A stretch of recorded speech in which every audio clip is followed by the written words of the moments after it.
How would it feel to have a thriving fitness business and have the freedom to enjoy life at the fullest? Well, that is exactly what the Trainer Revenue Multiplier Show is going to give you. My name is Mathew Park. This is Jaime Filer. Hey guys. And we are here to serve.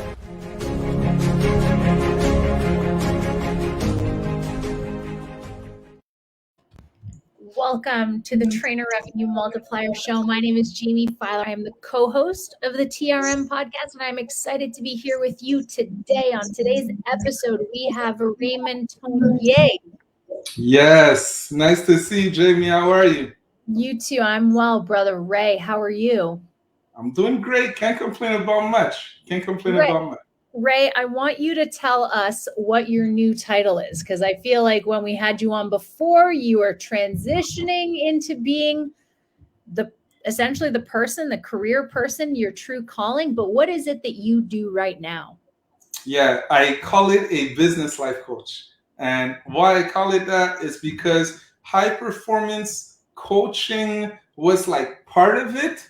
But at the same time, I have an approach where I want people, to create impact-driven businesses that truly set their hearts on fire. So it's not really just about like business. It's about the person. So business life coach. Yeah.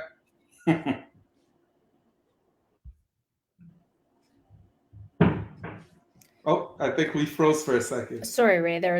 Is it yours or mine? Ooh.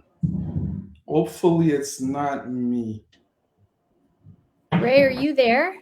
Yeah, I'm here. Okay, you know what? Let me see. I apologize for the delay. Let me try and hotspot. Got it.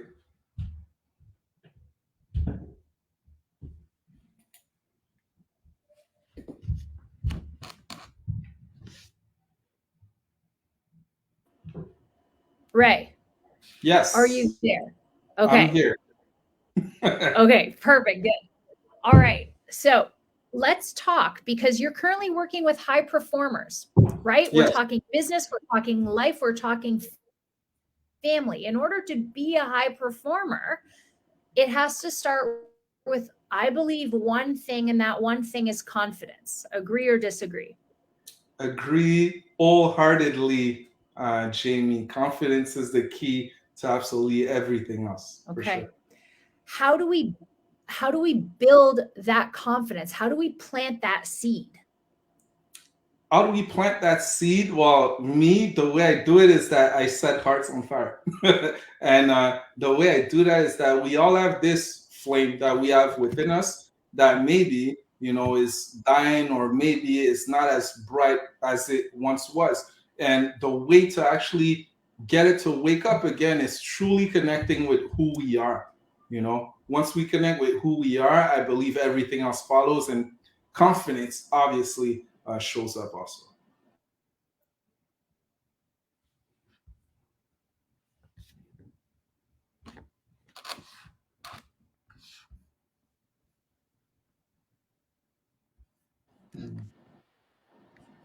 Yeah. Ray, I am so sorry. I have no idea why this is happening. Can you do me a small favor? Can you repeat your answer as to why confidence is number one for high performers? Yes, because everything starts with confidence. Without confidence, we can't fully show up into the world. We can't be ourselves. We can't serve people. We can't make an impact. So everything starts with confidence. And I believe confidence can be expressed in a lot of different ways. My way of helping people express their confidence is helping them reconnect with that flame they have within, with their true self, so that they can truly show up into everything else that they do. What are some of the questions you ask? That's a very interesting way of finding. So how do you dig into what it is that sets them on fire? Sure. I ask them, who are they? What are they looking for? If money was happiness, what would make them the wealthiest people in the world? What actually fires them up when they wake up in the morning? What do they think about all day? Things like that. I guess you reconnect with the true purpose of what's in there, and you kind of put goals aside, because I find Goals sometimes they're peripheral, right? To set our goals, we gotta tap into something that's deeper. And the more we tap into that, the more our confidence builds and the more we have a clear vision on everything else. Okay. So say somebody comes to you, all right? The life cycle process of your client that comes to you with very little confidence, which is why they are currently not a high performer. You dig into their why, you figure out what it is that sets their soul on fire, you get the answers you need. How do we build the unshakable confidence? How do we build the unshakable confidence? It starts with culture. It starts with repetition. It starts with the little things, really. Because as you know, Jamie, it's easy to do the big things or the hard things. It's not as cool as we think. What's difficult is consistency. What's difficult is showing up every single day. So what seeds can we plant every single day to make sure that that confidence grows like compound interest? What habits can you adopt into your life? What values you need to hold on to? What freedoms you need to exercise more? So kind of pinpointing all of these things and then just creating a standard where if you go to bed at night, okay, and you do these things regardless of the outcome, you've moved forward, you've improved today. So that's kind of like the foundation of everything. Now, you mentioned before repetition and consistency, you mentioned culture. What does that have to do with confidence? Culture has a lot to do with confidence because I find confidence is not necessarily something that you do, it's something that you are. Okay. So if someone says, I'm not selfish, right? They don't show that they're not selfish by not being selfish one time. You know, they show they're not selfish by living a life of generosity, right? And this is how I see culture in the end. It's this rule book that we have for ourselves, okay?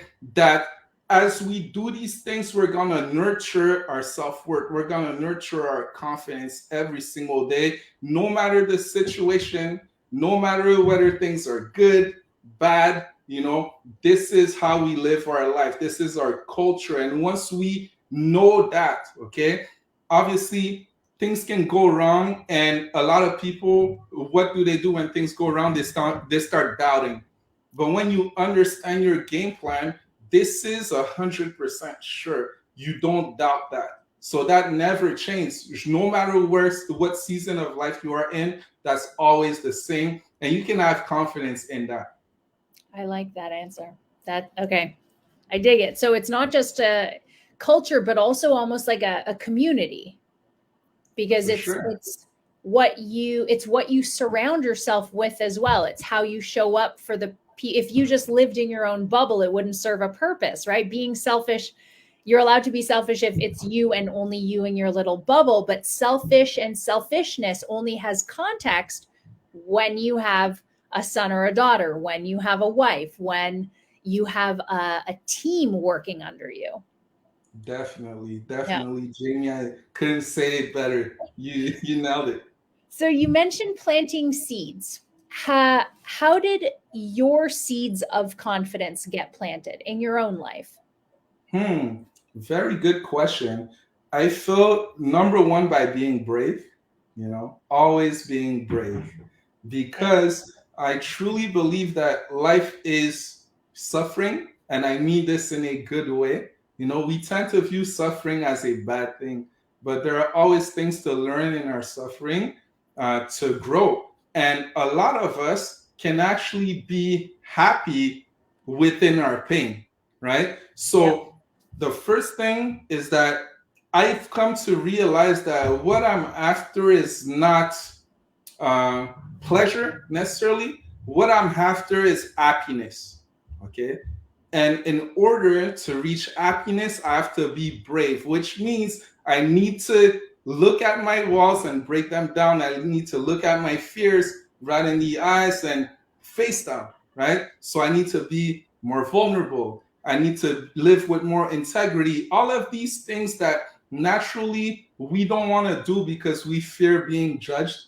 We fear of, what will people think of us? So it starts with that. Number one is, are you brave enough to be confident enough to truly be yourself, to go after the goals that you have in your heart, whether they're unreasonable for somebody else, Yep. but if they are in your mind, are you brave enough to do the necessary things to live that life?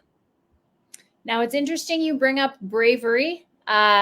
In case you guys can't tell, in podcast land, Ray has an accent, but it's because Ray is not a native to Montreal, Canada, right? Ray, you've gone through some things in which you had no choice but to be brave ever since you were young, correct?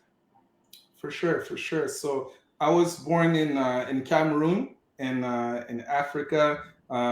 Grew up in Montreal, Quebec, and basically the way we even ended up here in Canada is that my father was Olympic Greco-Roman coach for Cameroon. So kind of traveling the world, went to different Olympic games, and we had a good situation back home. And he decided to come to Montreal because he liked it here. He had been here for the Olympics, and he wanted to continue his studies a few years later. So he brought me and my family here.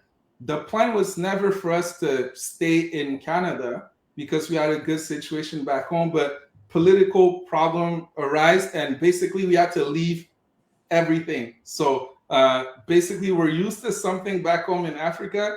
We get here and then we have absolutely nothing, right? So just seeing my parents be brave and be resilient and be humble and do all of these things, obviously we tapped into a lot of that, but at the same time, I had good parents. They weren't necessarily there.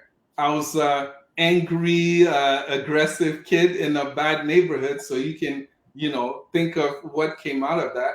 But at a very young age, because of that, I had a lot of conversations with my parents about like my purpose and about who I was. And it made me think differently at a very young age, I guess. It started with that.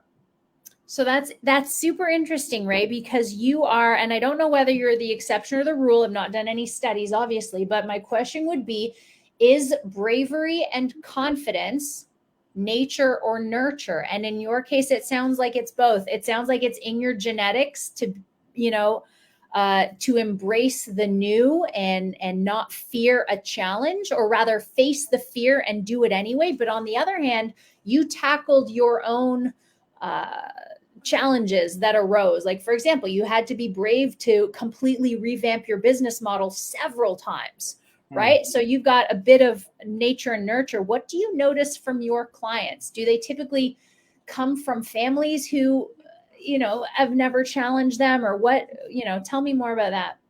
Yeah, that's very interesting. What I noticed from my clients is that we're very similar in a way, but very different in a way. And I'll just open up here, is that most people have a fear of failure. Okay. Yeah. I don't really know that fear. I think I have more like a fear of success, believe it or not. Okay. Yeah. So I don't have a problem giving people bravery because by default I have that. My problem is more, I feel like I know my potential, right? And I'm so confident in it that I have no other choice but to follow my heart. I can't do otherwise, right? I can't do otherwise because I know the outcome, right, in advance if I do what I'm supposed to do.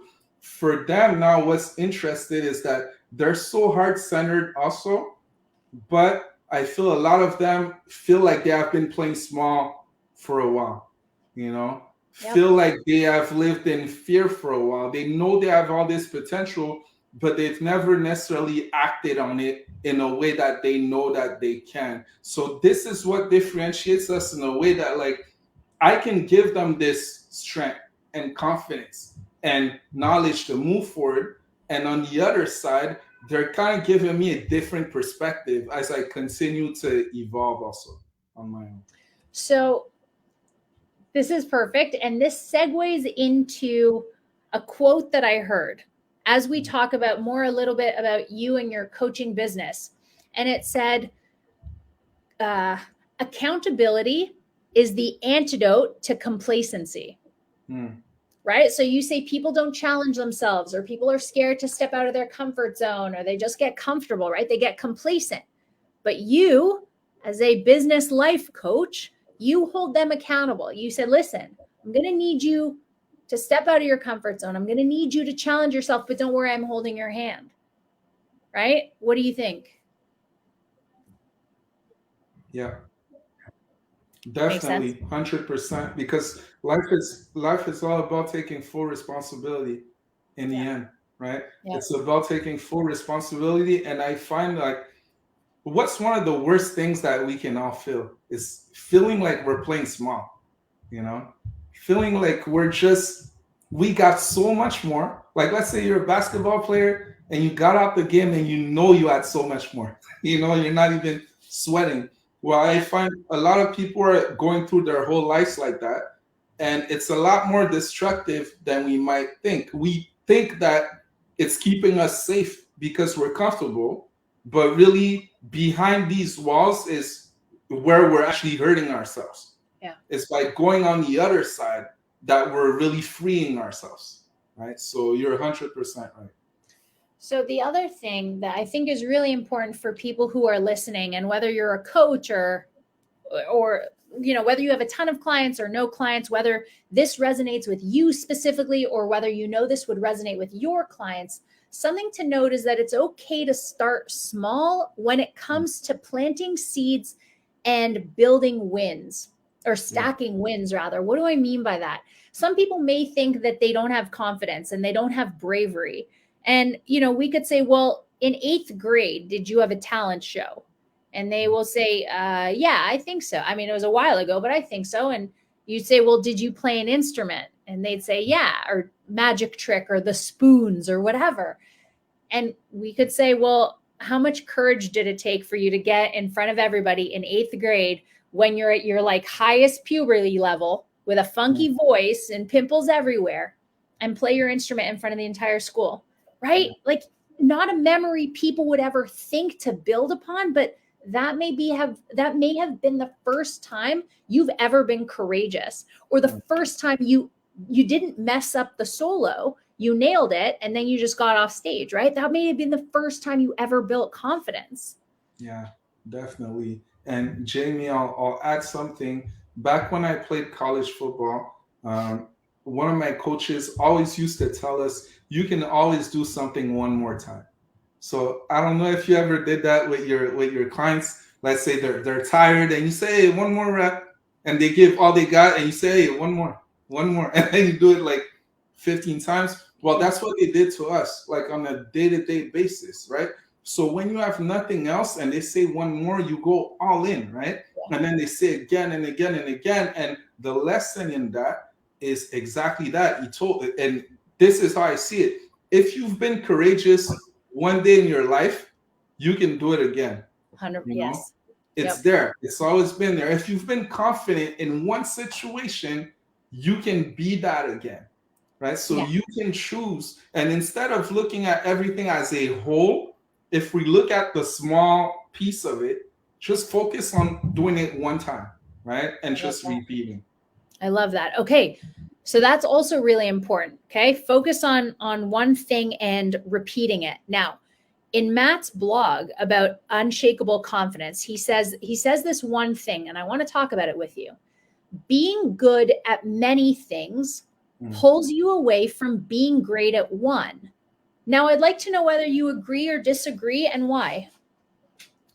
I agree 100%, okay, in different ways. Okay. I find that, like, as we grow, we naturally get better and better at a lot of things, because just our knowledge base expands. But ultimately, who we have been from the beginning and what comes most natural to us is our area of greatness. Like, I can try to be Jaime, I'll never be Jaime, right? I can try to be me, and I can be the best in the world at being me, right? Same thing for you. So that's kind of how I see it. I'm like, naturally you want to become good at a lot of things, but you want to be world class at one thing. And that one thing is what has been there from the beginning. Yep. You know? And like you said at the beginning of this podcast, Ray, you repeat that one thing, right? Repetition is key. Consistency, the commitment then breeds confidence. Yes. I think Right. Go ahead. Oh no, go for it, Jay. I was going to say there's an order. There is the commitment to do the thing. There is the confidence that's built when you start to, or rather, let me take that back. There's competence, right? You do one thing and you do it well, and then you do it more, and then you do it excellently. And then you have confidence. So we've got commitment, competence, confidence. Yeah, definitely. And even before that, from the beginning, we talked about being brave, right? Sometimes we know what to commit to. If we're not brave enough to do it, it's not getting done, right? Yep. So for sure. Whatever it is, it should scare the crap out of you guys. It should be that big that it should terrify you, whether that's leaving a comfortable job or completely switching your demographic or your business model or going after the guy or girl. Whatever it is, it should be massive and life-changing. And that's the only way it will change your life for the better, obviously. Yeah. So Ray, give us 3 things that people can either focus on or do mentally, spiritually, emotionally, physically in order to build unshakable confidence. 3 things. Great. Okay, good one. First things first, spend more time alone. Okay. Spend more time alone, because I actually every single morning I get out of the house super early and I take a walk, right? Because I have a 3-year-old son, and at 8 a.m. or around that, he wakes up, and then I'm not in control of my mornings anymore. But before that, it's mine, right? It's mine. So by spending more time alone, we get to stop running away from ourselves so much. I found like during the day, it's so easy to run away from yourself, being so busy doing all the work and never tapping into that little voice and that little fire and that wisdom or clarity, that's been there, but we don't listen to it enough. So spend more time alone. That would be the first thing, to actually really listen to ourselves. Okay. So that would be number 1. Number 2 is surround yourself with enthusiastic, inspiring, fearless. No one's fearless. I'm not going to say that, but like just brave people. Okay. And tap into that, because just naturally, because of who they are and how they are, a lot of their fire will feed yours. But at the same time, I believe that you don't have a choice but to rise up also, So that's the number 2 thing. Just look at who you're surrounded by and just make sure they fill you up, and they make you confident. They give you some of that confidence. So that'll be number 2. And number 3, listen, I could think of so many, but number 3, I would say take action in the end, Take action, as simple as that. No matter how small it is, just take action every single day, because then you get in the habit of building, and you get in the habit of, like we had on our leaders call yesterday, Jamie. JR talked about failing fast and early, right? Yeah. Instead of failing late and backwards, right? So when you take consistent action and you make your mistakes, because we're going to make mistakes, that's what life is, right? We're going to learn from them fast. We're going to adjust fast, and we're going to keep moving forward. We're not going to do the big thing that kind of brings us back all the way down and breaks our confidence. So that would be my 3 things. Those are perfect, Ray. The only one I'm going to add is tell people about it. Hold yourself accountable. Actually, you know what? You don't even have to tell people about it. Write it in your journal, right? Like Greg McCoy, I will never forget the story in TRM. 10 times a day, every single day, my gym will be earning $1 million. Every day, 10, the entire journal is just filled with that one word. And it was probably terrifying for him to write down. But by writing it, he held himself accountable and he put it out into the universe. So I think by either telling people about your goal, your dream, your vision, telling people what scares you and doing it anyway, or just writing it down, you will be light years ahead. Definitely. That's a good one. I'm writing it down. All yours, my friend. Well, Ray, thank you so much for your time, your energy, your wisdom, your gold nuggets. We appreciate you. Hey, thank you for your time, Jamie. Always a pleasure. Go TRM. Guys, if you found value in today's episode, please share it on your Instagram or Facebook, and be sure to tag at Jame91, at mindset_Matt, at XC, help me out, right? _Coach Ray. XC10_Coach Ray. We are on all the major podcast platforms, Apple, Spotify, Stitcher. So be sure to subscribe so you don't miss an episode. Guys, we are also live every Thursday morning at 11 a.m. Eastern Standard Time on the Trainer Revenue Multiplier fan page. We wish you all a fantastic rest of your day. Great job, Jamie.